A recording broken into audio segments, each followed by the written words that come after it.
Hello everyone, welcome back to our YouTube channel base builder Gaurav Wadhwa. आज का session 10th class के नाम 10th class 7th chapter coordinate geometry नए chapter के साथ आपके सामने हूं। जैसे जैसे हम चैप्टर स्टार्ट करते हैं, फास्टली वीडियो को लाइक करें और चैनल को सब्सक्राइब करना ना भूलें। Let's start.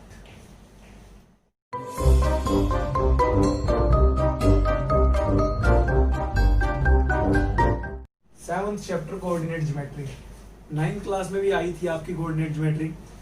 वो सिर्फ प्लॉटिंग के लिए आया था। इस बार थोड़ी एप्लीकेशन बढ़ गई है इसकी, थोड़ा सा देखिए। इसमें कोऑर्डिनेट अगर प्लॉट किए हुए हैं उनके बीच की डिस्टेंस निकालनी है। प्लॉट करने नहीं है इस बार, कोऑर्डिनेट दिए हुए उनके बीच की डिस्टेंस ऐसा कभी फाइंड नहीं किया आपने, तो अब 10th में हम फाइंड करेंगे। तो इसमें चैप्टर में 3 फॉर्मूले हैं। डिस्टेंस फॉर्मूला, सेकंड है सेक्शन फॉर्मूला। जैसे जैसे आता जाएगा आपको क्लियर करता जाऊंगा मैं, ठीक है। आज फर्स्ट फॉर्मूला शुरू हो जाएगा, डिस्टेंस फॉर्मूला। और third one is area of triangle, area of quadrilateral triangle, कुछ भी हो सकता है, पॉलीगॉन कोई भी, ठीक है। सबका एरिया निकाल सकते हैं। ट्राइंगल है और क्वाड्रिलेटरल है हमारा वैसे, ठीक है। अभी कुछ डिडक्शन हो गई है तो आई थिंक एरिया वाला डिडक्ट हो गया है, बट ये वीडियो सिर्फ इस सेशन के लिए नहीं है, सभी सेशंस के लिए है, तो हम करेंगे, ठीक है। उसके बाद डिडक्शन का आपको लिंक भेज रखा है, पिछली वीडियो में आप देख सकते हो, ठीक है। अभी स्टार्ट करते हैं हम डिस्टेंस फॉर्मूला। तो क्या है डिस्टेंस फॉर्मूला? लाइक दो कोऑर्डिनेट हैं, एक है x1 y1, दूसरा है x2 y2, ठीक है। वैल्यू दी होगी, हम इसको इंडिकेशन अलजेब्रिकल कर रहे हैं इंडिकेशन, तो इसको भी x2 y2 ले सकते हो, इसको x1 y1 ले सकते हो, कुछ भी ले सकते हो, किसी को भी ले सकते हो। एरिया होता है डिस्टेंस फॉर्मूला, डिस्टेंस होती है इन दोनों के बीच की। क्या कहती है डिस्टेंस? ए और बी नाम दे देता हूं मैं। तो ए बी की वैल्यू क्या आएगी? डिफरेंस ऑफ एब्सिसा का स्क्वायर, डिफरेंस ऑफ एब्सिसा का square plus difference of coordinate का स्क्वायर, इसका फॉर्मूला है अंडर रूट टोटल। तो डिफरेंस ऑफ एब्सिसा, एब्सिसा क्या है? एब्सिसा x की वैल्यू, x2 माइनस x1 करो चाहे x1 माइनस x2, लेकिन हाँ जनरल इंडिकेशन ये है इसकी, plus coordinate y2 minus y1 का होल स्क्वायर। क्लियर? क्लियर कर सकते हो इसको आप अच्छे से। तो स्टार्ट करते हैं कुछ क्वेश्चन, फिर पता लगेगा आपको अच्छे से। बस डिफरेंस ऑफ x वाले में से x वाला, y वाले में से y वाला, तो इसका आ जाएगा। क्लियर है? तो चलते हैं जरा एक्सरसाइज पे। 7.1 का फर्स्ट क्वेश्चन है हमारा। क्या कहता है? Find the distance between this and this. First question का ये फर्स्ट पार्ट है, ये थर्ड पार्ट। तो इसको आप कह सकते हो x1 y1 और ये है x2 y2, ठीक है। अब फॉर्मूला ये आपके सामने पड़ा है, इसमें पुट करना है बस। बड़ा इजी फॉर्मूला है। ए बी इसका नाम देना तो दे सकते हो आप। तो ए बी डिस्टेंस हमारे पास आ गई है। कैसे आ गई है? x2 माइनस x1 है, पुट कर रहा हूँ डायरेक्ट, फॉर्मूला लिख के पुट करोगे आप। 4 minus 2, first minus first, plus second minus second, 1 minus 3 का होल स्क्वायर। 4 माइनस 2 का स्क्वायर, 4 माइनस 2 2 बच गया, 2 का स्क्वायर, प्लस 1 माइनस 2 3 माइनस 2 बच गया। तो ये 2 का square 4 and square is always positive. Minus 2 का स्क्वायर 4 रूट 8 बोले तो 2 रूट 2। ये चीज आपके सामने है। हाँ जी, ए और बी अगेन, ए बी, हाँ जी क्या है? फर्स्ट माइनस फर्स्ट, चाहे इसको फर्स्ट ले लो, as you wish, same answer आएगा दोनों बार। माइनस ए, साइन चेंज हो जाएगा, ठीक है। अगर पंगे लेते तो माइनस बी, जब माइनस कर रहे हैं बाद वाले का साइन चेंज होता है, आपको पता होगा, ठीक है जी। माइनस ए -2a का whole square, plus minus B minus 2b का whole square. Square is always positive. 2a का whole square 4a square, minus का हो चाहे प्लस का हो, plus 4b square under root 4 common, अंदर क्या रह गया a square plus b square, और 4 का रूट क्या हुआ 2 under root a square plus b square. तो ये चीज है आपके पास a square plus b square. ठीक है, क्लियर है? ये आ गया आंसर। मैंने आपको फर्स्ट का फर्स्ट और थर्ड पार्ट करवाया है। सेकंड सम में सिर्फ डिस्टेंस फाइंड करनी है, आप अच्छे से कर सकते हो, कर लेना। इसके बाद चलते हैं हम थर्ड क्वेश्चन पे। तो देखिए जरा, पॉइंट्स गिवन है, determine if the points are collinear और नॉट। कोलिनियर मींस जो एक लाइन में होते हैं, लाइक ए बी सी मैंने नेम दिया इनके पॉइंट्स को, 1 5 2 3 और -2 11। और अगर ये एक लाइन में है तो आपको दिख रहा होगा A B plus B C, A B plus B C किसके इक्वल आना चाहिए, ए सी। तो इनको अलग अलग फाइंड आउट करके ऐड करके इन दोनों को इसके इक्वल आ जाए तो आपका कोलिनियर है, अदरवाइज नहीं। ऐड करके टोटल के इक्वल आएगा। ठीक है, देखते हैं जरा, कोलिनियर है नहीं। मैं इसको पूरा फाइंड नहीं करूंगा, बस एक बार डिस्टेंस फॉर्मूला लगा के दिखा रहा हूँ आपको। 2 - 1 1 का स्क्वायर 1, 3 - 5 2 का स्क्वायर, -2 का स्क्वायर 4। ये आ गया √5। A B plus B C, B C में हाँ जी -2 -2 4 का स्क्वायर 16 प्लस -11 -3 -14 का स्क्वायर होता है 196। ये आ गया 212। अब ए सी फाइंड आउट कर लेते हैं। हाँ जी, ए और सी, -2 - 1 1 का 3 का स्क्वायर 9 प्लस -11 -5 -16 का स्क्वायर 256।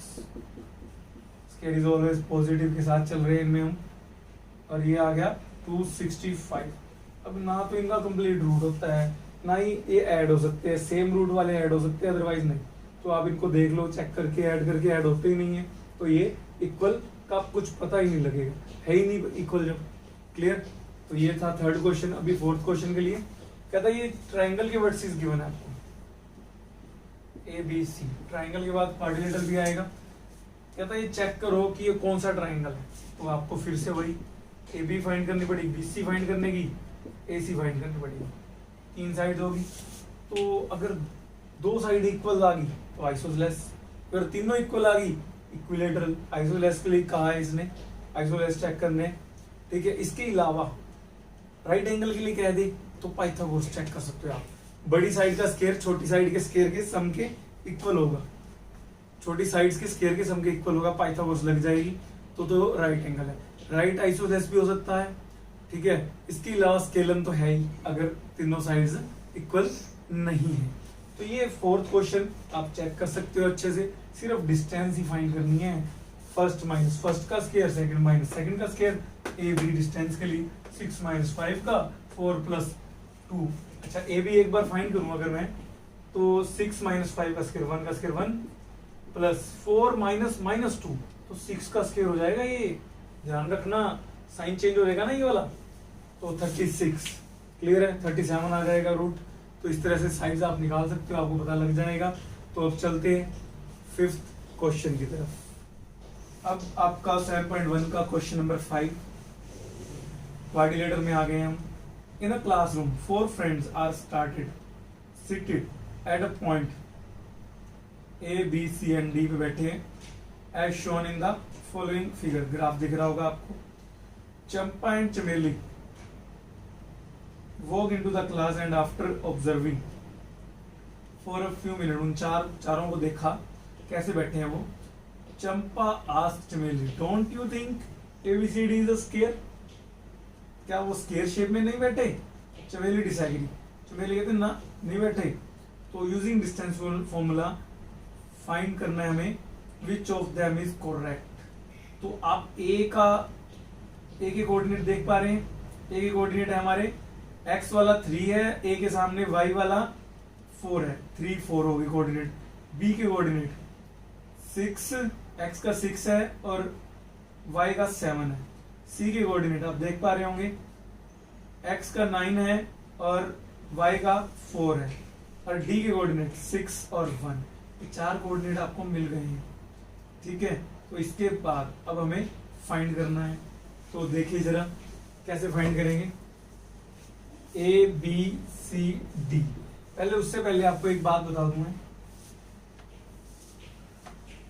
स्क्वायर और रोम्बस क्लोज है एक दूसरे के, रेक्टेंगल और पैरेललोग्राम एक दूसरे के क्लोज है।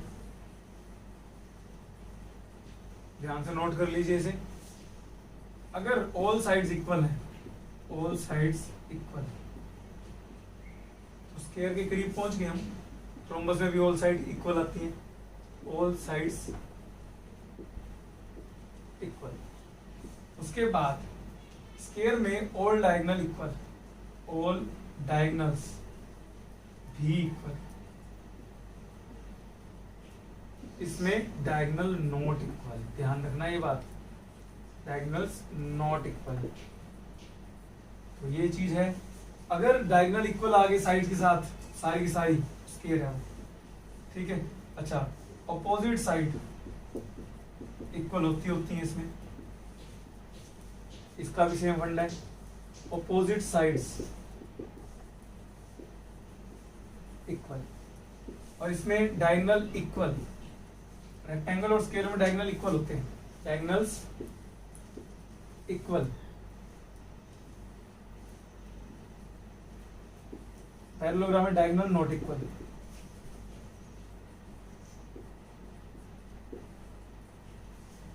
ये बातें आपको ध्यान रखनी है। तो अभी क्वेश्चन की तरफ चलते हैं।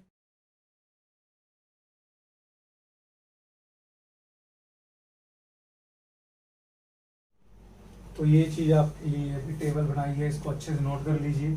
अगर सभी साइड्स इक्वल हैं, डायगोनल्स भी इक्वल है तो स्क्वायर है। अगर साइड्स इक्वल है, डायगोनल इक्वल नहीं है तो रोम्बस है। अगर अपोजिट साइड्स इक्वल है और डायगोनल भी इक्वल है तो रेक्टेंगल है। अपोजिट साइड इक्वल है, डायगोनल इक्वल नहीं है तो पैरेललोग्राम है। तो ये चंपा चमेली की जो बात हो रही है, चंपा कहती है स्क्वायर है, चमेली कहती है नहीं स्क्वायर नहीं है। तो देखते हैं कितना क्या है। तो ये पॉइंट्स हैं फिफ्थ क्वेश्चन के, 3 4 6 7 9 4 एंड 6 1। तो आपको ये कैलकुलेट करना पड़ेगा। आपको पता है क्या क्या फाइंड करना पड़ेगा, ए बी बी सी, चल पहले तो sides C D A D, फिर उसके बाद diagonals A C and B D. तो आप डिस्टेंस फॉर्मूला लगा सकते हो अच्छे से। 6 साइड्स फाइंड करनी पड़ेंगी, ये डायगोनल्स, ये भी साइड्स भी डायगोनल भी। तो देखा मैंने, फाइंड कर लिया मैंने, √18 आया। √18 बोले तो 3√2, पेयर बाहर निकाल लिया √18 का इस तरह से। √18 3 × 3 × 2, तो 3 का पेयर बाहर निकल जाता है। ठीक है, तो आप देख लीजिए इसको अच्छे से, 3√2। तो ये चारों साइड 3√2 आ गई। हम क्लोज पहुंच गए स्क्वायर के भी रोम्बस के भी। ठीक है, अभी डायगोनल बताएंगे कि स्क्वायर है या रोम्बस है। डायगोनल आएंगे 6 दोनों। तो ये क्या हुआ, डायगोनल आपस में इक्वल और साइड्स आपस में equal, so it is a square. ये स्क्वायर हो गया है आपका क्लियर कट। तो इस तरह से आप पहचान सकते हैं। क्वेश्चन नंबर 6 भी है जो, उसमें भी पहचानना है। अगर कुछ भी ना आया तो नो, बस नो लिख देना, कोई बात नहीं, क्लियर है। अगर कुछ आ गया इन चारों में से वही इंडिकेट करना है, इसके अलावा कुछ नहीं इंडिकेट करना आपको, क्लियर है। इसके बाद जो क्वेश्चन नंबर है अपना 8, कहता है कि find the value of y p 2 - 3 q 10y is 10 units. अगर p q की डिस्टेंस 10 यूनिट है, ये पॉइंट्स हैं p एंड q, इनकी डिस्टेंस बिटवीन देम गिवन है हमें 10। तो p q distance formula is equal to 10। तो 10 - 2 का होल स्क्वायर 64 प्लस y -3, तो ये y +3 हो जाएगा, क्लियर है। तो 64 प्लस आइडेंटिटी लगेगी इसमें, a² plus b² plus 2ab is equal to 10। तो रूट उधर जाके स्क्वायर हो जाएगा, y² प्लस 6y, 64 प्लस 9 73 और 10 का स्क्वायर 100। क्वाड्रेटिक इक्वेशन बन जाएगी आपकी, कर लेना आप अच्छे से। 6y इक्वल टू 100 माइनस 73, उधर ले गया, वैसे तो 100 इधर ले आते तो बेटर था, बाकी अब ले आएंगे हम 27 हाँ जी, Y square plus 6y minus 27 is equal to 0। तो ये इसके फैक्टर 9 3 27, 9 और 3 बन गए हैं हमारे। तो इसको आप कर लीजिए पूरे, तो आंसर आ जाएगा आपका। ध्यान से करना बस, ठीक है। तो आज के लिए इतना ही, मिलते हैं नेक्स्ट सेशन में। Hope you liked our video. For more updates don't forget to subscribe our channel, press the bell icon. Video आपको कैसी लगी comment down below. Stay home, stay safe, thanks.